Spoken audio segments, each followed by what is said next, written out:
Good day, researchers! Welcome to Practical Research 1 with me, and this is Ms. Zhong.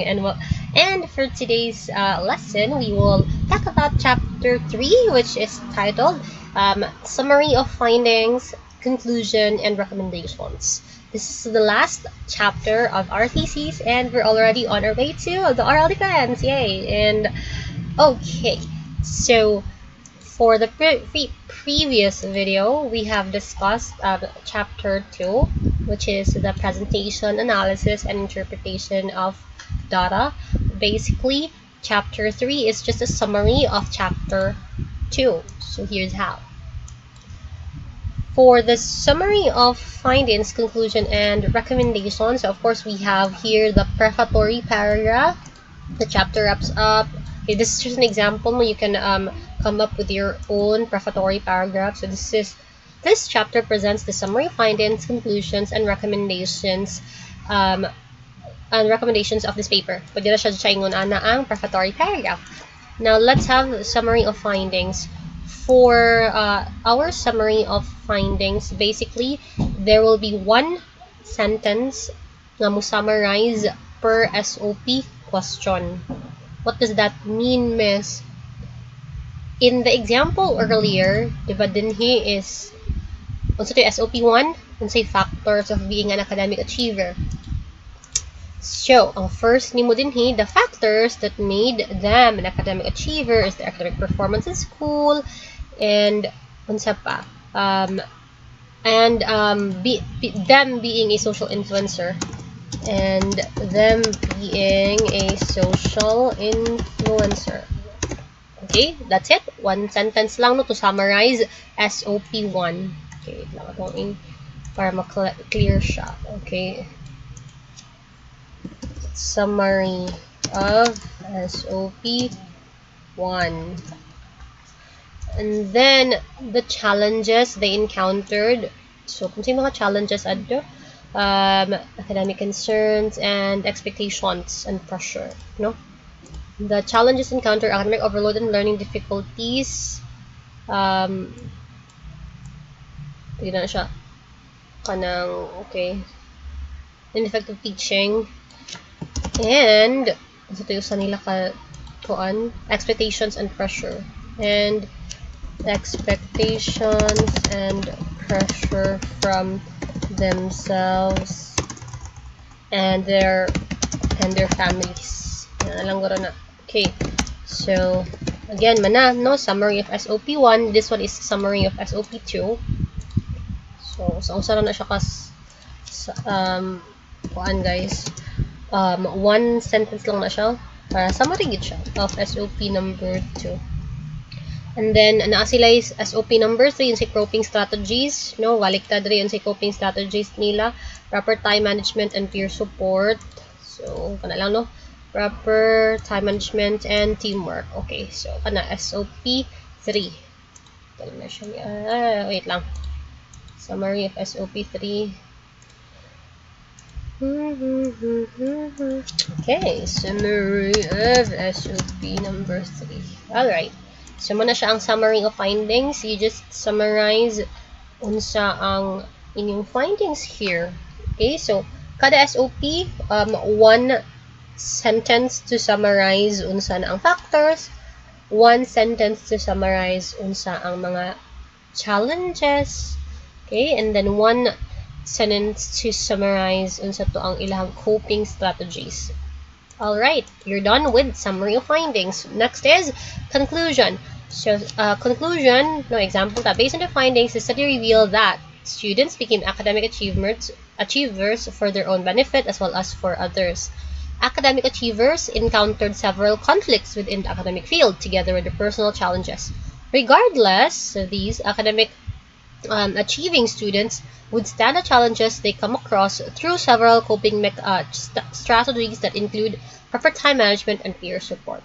So, sa inyong conclusion, murag gi-wrap up ninyo ang inyong summary of findings. No? So they talk about kanang what are the reasons nga nag-academic achiever sila. So, no? The study revealed that students become became academic achievers para sa ilang kaugalingon o para sa uban. Another, naa sila yung mga encounter nga conflict, no? Kaya yung mga challenges. Pero regardless sa challenges, they were able to have their mga coping mechanisms or coping strategies to resolve katong mga challenges. So, ingon ana siya ang conclusion. So, if you notice, 1, 2, 3. Tulo ra sad siya ka sentences and based ra pud siya sa inyong statement of the problem nga mga pangutana inyong SOP questions. So that's for conclusion. And for recommendations, what can you recommend, for the benefit of mga academic achievers and sa imo man yung topic, no? So for the benefit also of maybe parents, kato mga beneficiaries ninyo ba, no? What are the things that could be improved, no? Unsa i-recommend ninyo? So, pwede academic achievers may continue to excel, suitable for the future, they can practice proper time management, no? Since mo na findings nila ganiha nga, they can cope using proper time management, so pwede ra pud na. And then, parents may support their children, and the methods, and maybe enhanced for the benefit of the students. Proper study habits may develop, by the school, home, and peer groups. So, it's important that for the recommendations, since you are just recommending, na siyang i-highlight, do not use will, shall, should, sa paman, if do not use will, shall, should, no, instead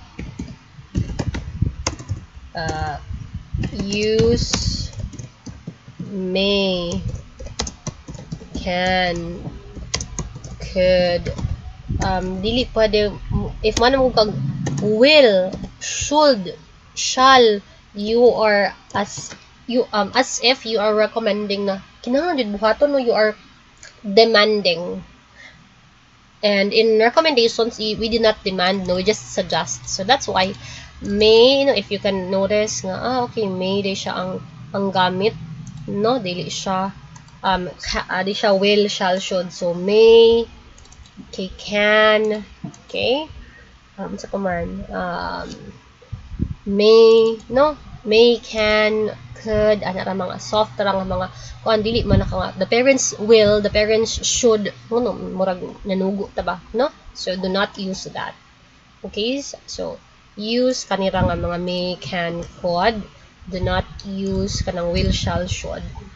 Okay, the methods may be enhanced, okay, and may be developed. Okay, so nag-suggest ra gyud ka. Pwede ra ang recommendations ninyo, researchers, kay kung pwede ra duha ka recommendation, pwede ra tulo, no, ay lang sa usa. So at least 2, no, kay recommendations man plural, so kung ana kag diba, so usa ra recommendation na but tapat. So recommendations man 2 or more. Okay, recommendations 2 or more recommendations na siya, researchers.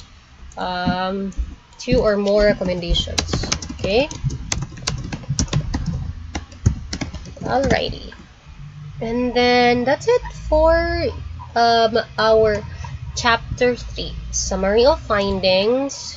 Okay, summary of SOP 1, one sentence. Ito na lang siyang i-highlight nga. O sara yun siya ka-sentence, guys, kay para summary naman siya, no? No need to be lengthy. Kay ang ditong taas kayo na naman dito sa chapter 2 ninyo. So ang chapter 3 summarize ra na tanan.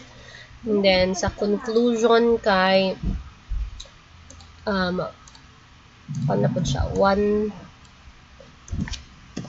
sentence as conclusion per SOP. Alright. Okay. Alright.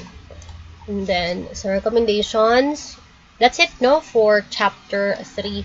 And references pages will follow again, alphabetically arranged, and then use APA, no, 7th edition guidelines in citing. So Since alphabetical order man siya, mag-una yun ang letter A hangtod sa letter Z kitalasan. And, okay, this is in hanging indention. Unsa na yung hanging indention?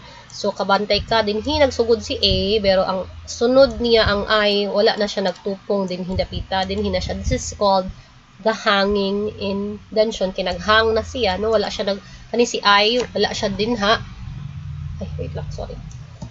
No, wala siya ni subay dinhi sa kaninga line dinhi sa A, but dinhi siya dapita. So this is the hanging indention, and that's how you should have your references. And then A, B, C, D, E, F, G, H, I, J, K, O. Daghan-daghan sila og mga citations. Very good, meaning well researched ni siya, no? Daghan sila og mga sources.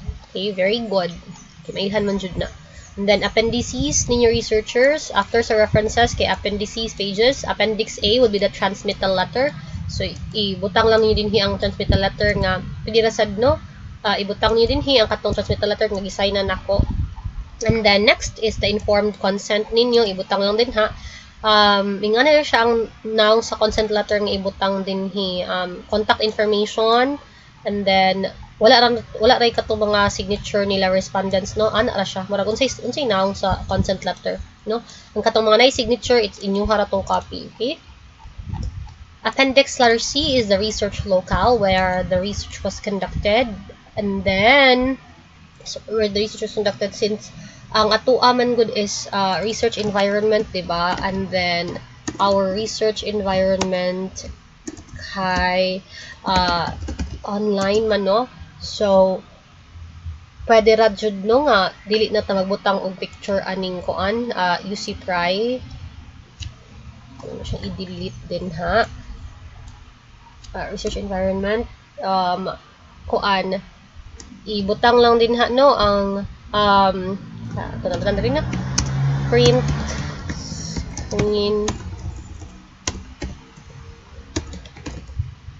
screen of kanang our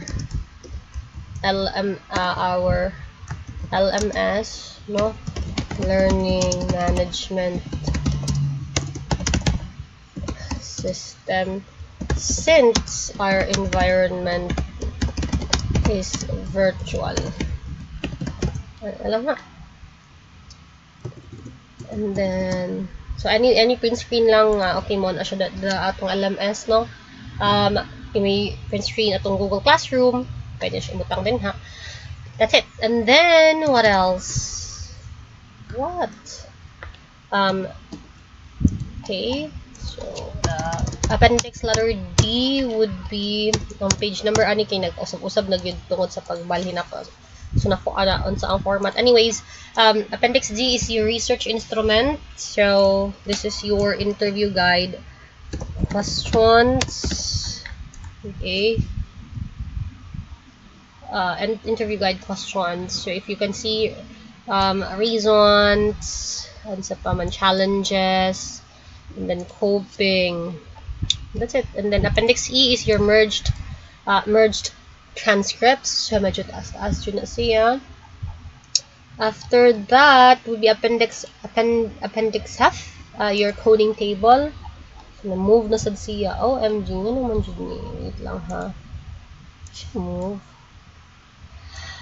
Alright, siya mo move.